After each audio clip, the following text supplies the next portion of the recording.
Catus Maximus here, this time with the Bosch USA B6100. This is the 1100 RPM, 4.8 amp Carpenters 3/8 corded drill. This was from the Skill Bosch era, about 94 through 98. Bosch co-partnered or invested heavily and bought a significant portion of Skill Tools in the 90s. And then a few years later ended up buying out the entire stake. But during that era, there was indeed this Skill Bosch, you can barely see it there, SB Power Tool Company, made in USA. There now you can see a little bit better, 1100 RPM, 4.8 amps. And that little symbol is supposed to represent a motor on Bosch tools. So, not a very common type of drill, which is the intermediate speed, quote-unquote, high torque 3/8 drills. Most power tool companies had one version of these, such as Bosch or Milwaukee, Porter Cable, etc. And they range from 1000 RPM, which is what Milwaukee was fond of, to 1200 RPM, which is what's really common. A lot of the Craftsmans were. Now, Black & Decker and DeWalt, Milwaukee, Craftsman, and probably Makita, Black & Decker are the most common brands of tools. So the reason that they weren't particularly common actually back in the 60s, started really coming into their own in the 70s. There are some exceptions like the old Black & Decker heavy duty series. But most 3/8 drills are a higher speed, 2000, 2500 RPM. That's what you'll find for the remainder of the corded drills like on Home Depot tool shelf. There's going to be those DeWalt 2500 RPM drills. They sold the beans out of those because that was basically the only smaller 3/8 corded drill that were on the shelves. Back in the earlier NiCad era of cordless drills, they were not as competitive as today's brushless lithium-ion powered stuff. So corded tools were a little bit more common, and the Carpenter's drill just offered an increased amount of torque. It was an all-around drill that was really great for driving fasteners, smaller hole saws and auger bits, and just general stuff where you'd burn up a higher speed drill, plus it wouldn't have enough torque, and would just spin the bits too fast, running larger paddle bits, that type of thing. That's what these were really meant for, is just an all-around Carpenter's construction drill. But there always seemed to be an upcharge because of the lower sales, and you've probably noticed that before. This Bosch drill is a little left-leaning, as we can tell by the asymmetric screw hole, which is so odd. Every drill that has a pull-off rear cover, that means it's a monocast motor housing. It's always in the middle. I have no idea why they chose that. Never seen that before. Anyway, we do know the other evidence of the older era is because of the mustard switch. Matchstick reverse switch actually does have a lockout position, interestingly enough. These are notorious for breaking off. This one's actually held up. There were two on eBay when I was making this video, and this should be the only YouTube video, or the first YouTube video, I should say. So this was the era where people, if they're going with a 3/8 drill, they wanted something, fast, that drilled smaller holes and stuff just much more quickly. And if they're going to get a slower or higher torque drill, people got half-inch drills. In the 90s and especially into the 2000s is when half-inch drills started graduating from being, more traditional, really heavy-duty 450, 500, 600 RPM units to like the DW235G from DeWalt, 850 RPM to now 1000 RPM, where basically half-inch class drills with much bigger motors have kind of filled in the space here. And that was generally, once again, why these didn't sell very much from any brand, whether it was the Porter Cable, the DeWalt. Makita actually had a couple different versions of a low RPM Carpenter's drill, a lower power mid-speed drill, and then they had one that was just a really heavy-duty 3/8 drill based on the half-inch drill body, which I recently did a video of about a month or two ago. I digress. Bosch's sold rotary hammers, but man, they did not really sell very many corded drills. Hardly ever see a Bosch, and when I do, it's like their cheapest one. So running into the B6100, I think is pretty cool because it was probably one of the lowest in sales. And Bosch was really trying. We can see this is PA6, so that's going to be nylon. GF35. Most drills like this are going to be GF30. That's fiberglass fiber and a percentage. Most are 30%. This is 35%, so they're really trying. It is a nylon gear case, but this drill isn't, I wouldn't say it's not overly heavy, but it certainly feels dense. Like there isn't a lot of airspace.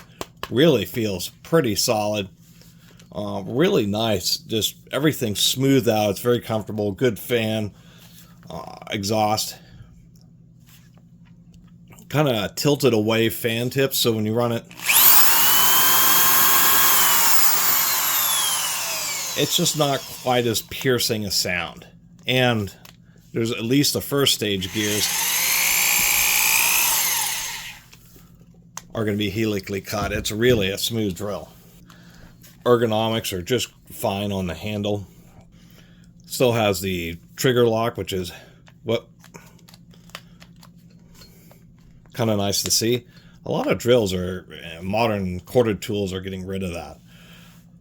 Being a Bosch and being competitive, and I should mention the 1100 RPM seems to be that kind of compromise. They want to be a little faster than Milwaukee's, which topped out around 4 amps at 1000 RPM. The Waltz, like I did I've done a video on, like the DW217 or something, is 6.7 amps. Pretty powerful. The Porter cables were 5.5 amps. So all these drills really were pretty solid. So Bosch went with the 4.8 amp motor, but kind of did a little bit of an in-between RPM of 1100. Back in the era of all Phillips head screws,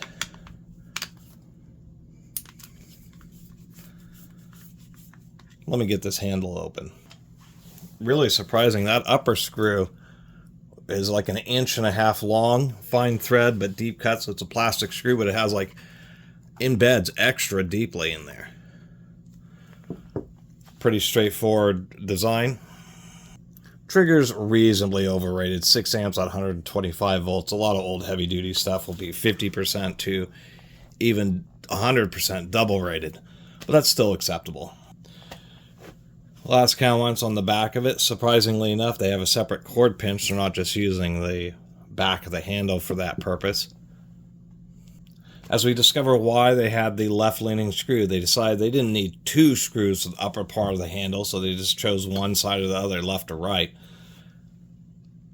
Vertically aligned brushes in these drills, like in DeWalt's, they're actually on each side, but they use a clock spring so that they can be really pretty short and compact. Here they're still more traditional. They have a coil spring in an entire brass guide, which is nice to see. It is all metal. Each one's actually held in by 2 separate screws, which is also nice to see. But it allows those guides to be longer when they're vertically aligned, having longer brushes and longer lasting. At least between brush changes. Hard to see, but this commutator in there is, it still has the shiny copper. This thing is, drills are an intermediate use type of thing, and 3/8 a lot of times tend to be pretty low runtime. They're not like sanders. Sanders are the worst power tools to buy used because they run for long periods of time. And can end up not really being that beat up looking, but can end up having hundreds of hours on them and the bearings being, on the verge of quitting, and the commutator heavily worn out. In this case, and we knew from the exterior that this thing has done more kicking around in the last 30 years than it has actual work. It's a really nice example. I should mention that it does use, if we can just see here, German Rome chuck, designed to mimic the Jacobs Industrial Series, and it's a pretty good chuck, but we can actually, if I do a little bit more zooming here, come on camera, you can just see that seam there. So this back half on the Jacobs, the really nice Jacobs, it's all one machined and hardened piece. This, it appears what they have is a hardened piece here, which is what is press fit over the gear that drives the jaws, and then they have a secondary collar. It's still a nice chuck, just not the most expensive model. And another reason for using a screw on one side is it allows them to have the other side open just for additional ventilation. We even have a little slot for a flathead screwdriver to help remove the gearbox. Now we'll see the truth on many, like particularly Makita 3/8 drills. What they do is they have a ball bearing on each end of the motor. Skills on this, a lot of manufacturers kind of, even on their more premium heavy duty 3/8 drills, only put ball bearings when they need them. So like this is a double reduction gear. You can tell by the offset gearbox where it is, and the fact that the motor turns in the same direction as the chuck, indicating 2 reduction levels. But they'll have one main bearing right up here to take most of the loads from pressing down in the drill in general use, and one on each end of the motor. Since it's the fastest spinning, it's where it's going to make the biggest difference. And then they use like sleeve bearings on the smaller gears. Nicer drills like the Milwaukees and Porter cables, DeWalt's are all ball and needle bearing, but on others they're not.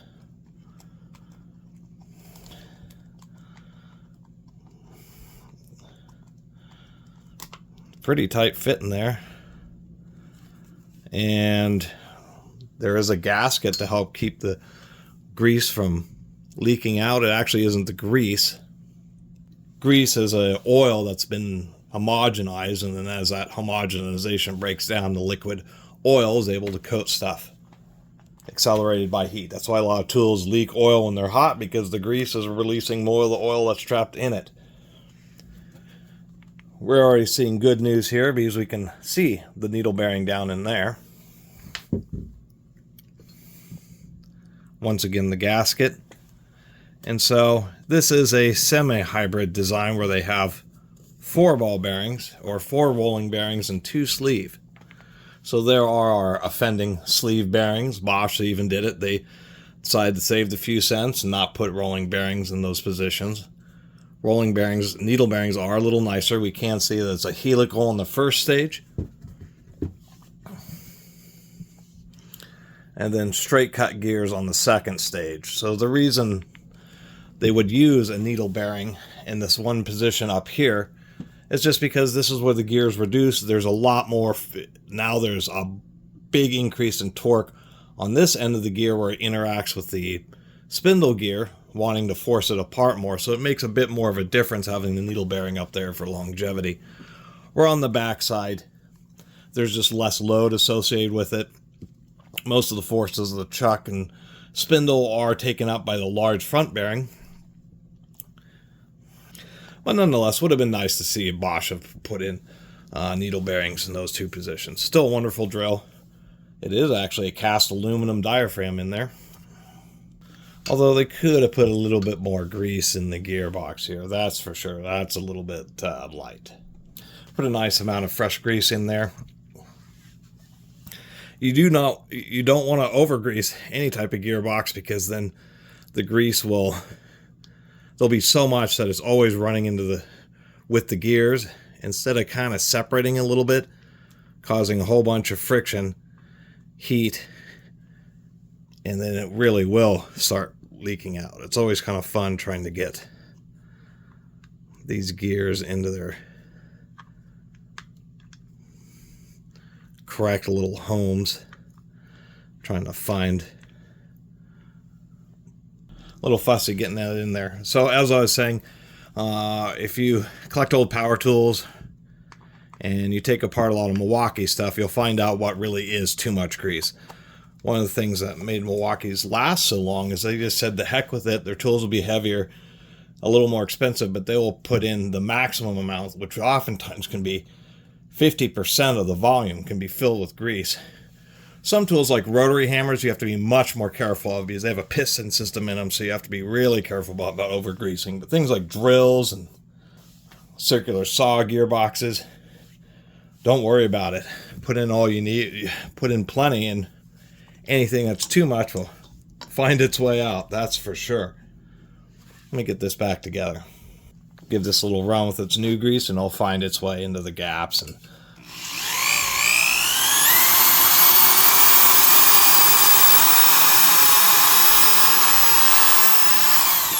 kind of nice about this gearbox is it had that whole cavity under there, so any big globs can drop down in there, and it'll provide decades of lubrication. Quite frankly, this, with the condition of the brushes and how much this drill has been used so far, it's probably set for the rest of its existence. And in case you're wondering, as far as electrical insulation and some more modern built stuff, this could easily last a couple of centuries, literally 200, 250 years from now. And, you know, the year 2250, you could plug this in and it would still work. Kind of the cool thing about collecting old electrical tools is, except for the really early, like late 1800s, early 1900s stuff, insulation has just improved a lot, especially since the 60s or the 70s and on.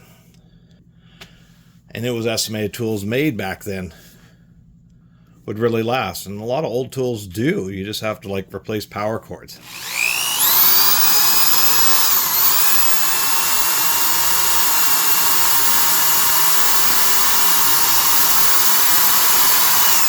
And that's all it really takes. So, you know, the motor spindle was pretty small. I would suspect that if you use this heavily for like building decks, driving long, high resistance screws, especially hundreds of them, that's what would go out. The motor spindle would eventually just wear out because the teeth are so small, and under continuous high load situations for the long term, I'm sure that's what would do it. But a mixture of, you know, building one deck and a gazebo and all sorts of, you know, installing lock sets of small hole saws and the kind of more dynamic uses, I'm sure they'd last a long time. Bosch isn't going to use low quality steels in their gears and low quality heat treatments. The biggest disappointment is just having 2 sleeve bearings in the back. And actually, I think that super heavy duty Makita 3/8 carpenters drill that I reviewed a few months ago was also the same way. We had 2 rolling bearings there, 2 on the motor, and then 2 sleeve bearings in the back. But companies like Porter Cable, DeWalt, Milwaukee, old school Black & Decker heavy duty, all those were all rolling bearings all the way through. Even a lot of Craftsman's were, although the Craftsman drills, there were a lot of misses with only a few hits. And the last thing I'm going to say, besides the ergonomics being great, is early on they learned DeWalt does this, although Milwaukee didn't. And it's always been one of the annoyances of Milwaukee 3/8 drills, is because it's just a smooth handle with just like a little indent. So if you have a longer bit or just using this a bunch and you drill a hole and then you need to carry it around, you're having to waste more energy maintaining a tighter grip. And so at least on this Bosch, they have a real thick hook there, so you can do your drilling operation, and then it just kind of hooks on your finger and you can loosely hold on to it without, or I should say, without having to hold on as tight. And so it's just a little bit less fatigue, and it makes a difference over a lot of repetitive operations. And what can I say? This hasn't had a lot of use, but for a 30-year-old drill, there's surprisingly enough not even any cracking right here at the strain relief. Strain release okay. Even has the original chuck key, which is like, you know, never exists. But here it does. So I'm glad to share with you the Bosch mid-1990s B6100 Carpenter's drill. Pretty rare unit from Bosch, and I like collecting these drills just because they're not very common to begin with, and I really like the idea of just a slower running, higher torque 3/8 drill because it's still relatively lighter weight and more compact. You know, they're big Achilles heels if you're running small drill bits or using wire wheels and polishing pads.